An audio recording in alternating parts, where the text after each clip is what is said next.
Look, it's been a minute since we've seen each other, face to face. What up, it's your boy Double M, and I'm coming back at you with another tutorial. Look, it's been a minute since we had a tutorial. Listen, if we're not learning, we're not earning. So I decided, let me come back at you guys with a tutorial. So go ahead and get your pencil and paper. We're gonna learn how to draw the arm.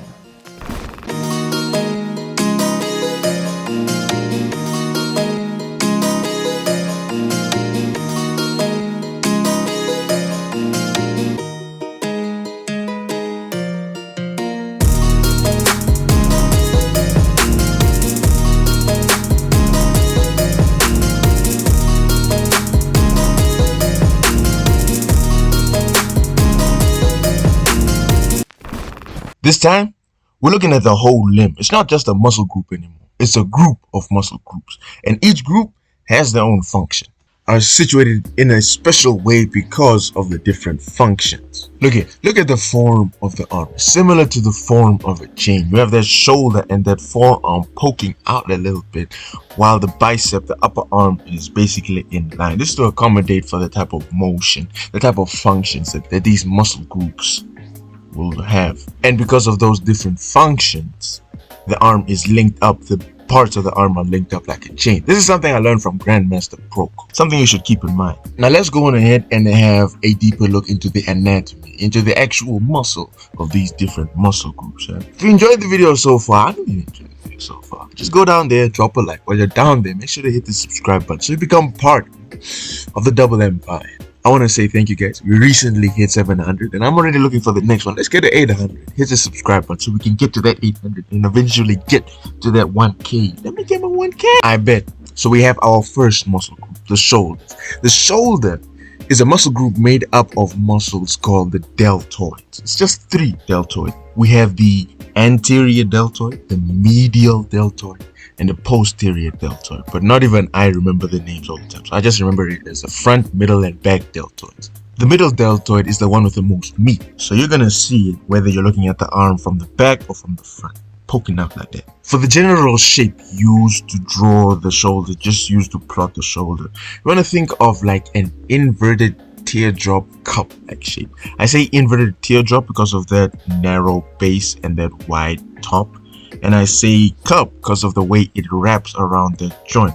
Think like a groin guard. Let's look at the next muscle group, the tricep. It's in the name. The 3 muscles that mainly focus on that pushing away motion. Of these 3 muscles, you have the lateral head muscle, which sits more to the side of the arm. Then you have the long head muscle, which sits directly behind the arm, and the medial head muscle, which sits just underneath. The tricep muscle, it makes up 2/3 of the whole upper arm. That's why you can see a little bit of that lateral head poking out the side when you look at the arm. That gap right there, that's the tendons that attach to these different heads, to these different muscles. So when you're drawing the general shape of the tricep, you want to think about drawing a rough horseshoe shape, wrapping around that gap, wrapping around those tendons. And then we come to the biceps, directly opposite the triceps. It's in the name. We have 2 main muscles in this muscle groups that helps with that pulling towards you motion. You have the long head muscle, which is on the outside, and the short head muscle, which is on the inside. Now you may be wondering, why is this guy talking about 2 muscles if there are more than 2 muscles in this muscle group? Although they aren't exactly included in the actual bicep, they aren't part of the 2 muscles that make up the bicep.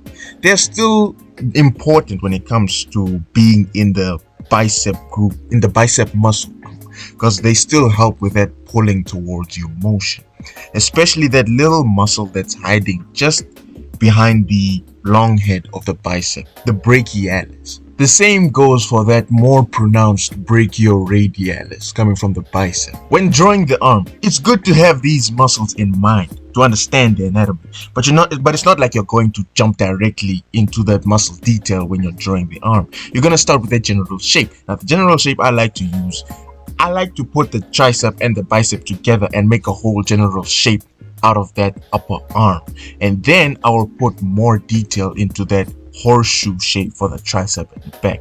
Most of the time the tricep has more definition than the bicep. because the tricep has more muscle than the bicep. So the general shape for the upper arm is basically a cylinder, but if you look at it directly from the side, you're going to see that the tricep side is going to have that sharp those sharp lines to show the tricep muscle, and the bicep side is going to have more of a gradient curve. It's going to have more of a curve. Then we finally come to the forearm, the final muscle. If we look at the anatomy, damn, I'm gonna be honest, I was shook the first time seeing this diagram, but there isn't anything to complicate. Now we have all these different muscles doing their own thing, right? But it's important to understand and to realize that these muscles can be put into two groups. In the yellow group, we have the flexor muscles, which are responsible for that forearm flexion, and in the purple group we have those extensor muscles, which are responsible for that forearm extension. Now here's one thing I want to point out. If we go back to the bicep muscle group and look at that brachioradialis, it's not exactly part of the two muscles that make up the bi in bicep, but it's a muscle that helps with that pulling towards you motion. The thing about this muscle is it's also part of the extensor muscles in the forearm. It sort of like contributes to both muscle groups, almost like it connects the two muscle groups. Now we have all these different muscles in the forearm muscle group. The general shape we use to draw the forearm is one with a narrower base and a wider top, because we have the extensor muscles poking out to the side and the flexor muscles poking out to the other side. This is if we're looking at the arm directly from the front or from the back. Because the muscles are poking out to the side, when we look at the arm itself from the side, you're just gonna have this uniform, almost cylindric shape, because those muscle groups, they're poking out towards you. You're not gonna see them poking out from the side if you're looking at the muscle from the side. You get what I'm trying to say? I bet. Get your pencil and paper out. We're gonna draw some arms right now. Remember, there's nothing complicated. Just keep it simple.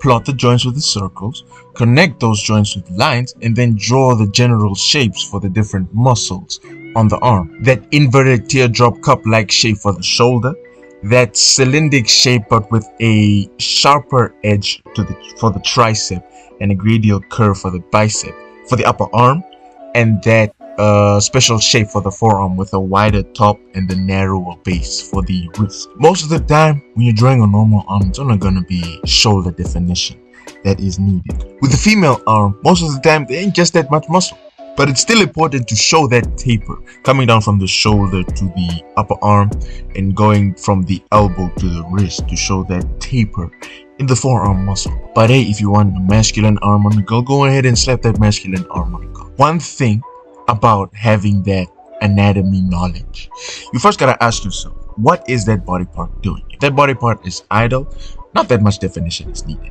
But if that body part is in motion, or if that body part is doing something, because you have that anatomy knowledge, you know where and how much detail to show on that body part.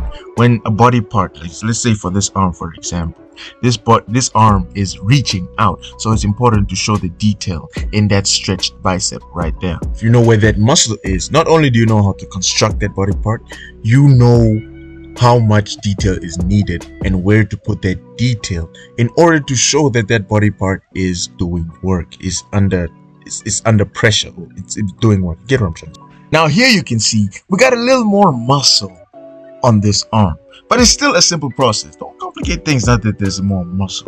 You still gotta plot the joints, connect the joints, and draw the basic general shapes for these muscle groups. That cup shape for the shoulder, that upper arm shape with a sharper corner for the tricep, and that gradient curve for the bicep. And here's the thing about the general shape for the forearm. If we were to look directly at the front of the arm, with that being the shoulder and that being the bicep, now the forearm, we have again the extensor sticking out to the side and the flexor sticking out to the other side. This is when we're looking directly at the front of the arm, with the muscle sticking out to the side.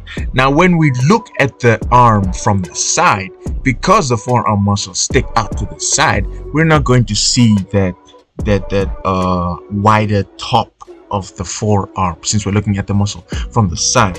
So when you're looking at the forearm muscle from the side, it's generally just a cylindric shape.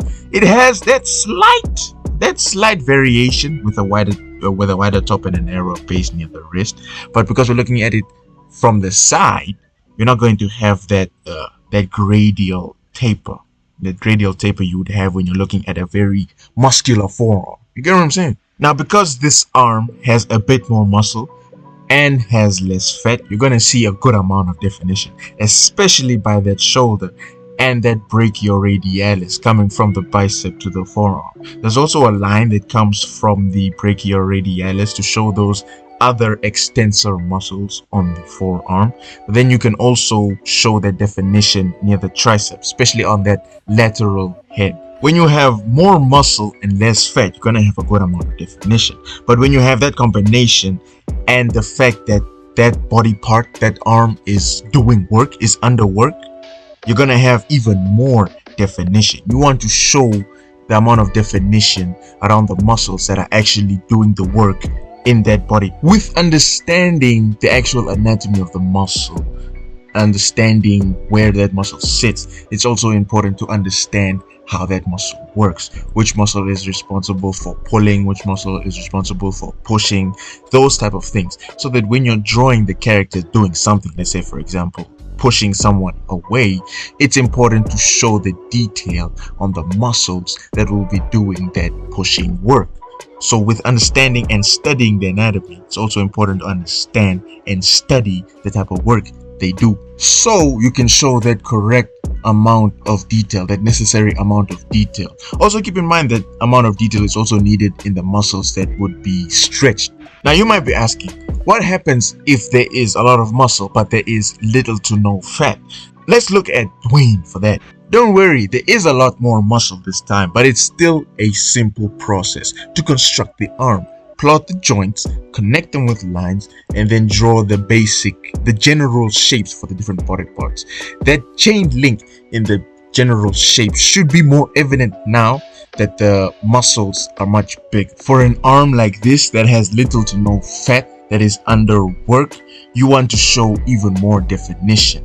Where to show the definition? You want to show the definition with lines that separate the individual muscles that make up the muscle groups, and you want to add veins. When separating the muscles that make up the muscle groups, you don't want to use solid complete lines highlighting each and every muscle in that muscle group. You want to use like short dashes, even dots sometimes, just to show that detail that, hey, this arm is doing work, you know. And when it comes to veins, I'm gonna be honest with you, I don't know that much about veins. All I know comes from looking at many pics of muscular men. I beg your pardon? Hey, chill, not like that. For the arm, you can just slap on that main vein that sits right on the bicep and splits into two as you go down to the forearm. And believe me, as weird as it sounds, you won't become a complete master at drawing the anatomy of the arm. You'll be pretty close, but not a complete master. So what you need to be doing is, with the knowledge of the anatomy of the arm, you need to collect reference pics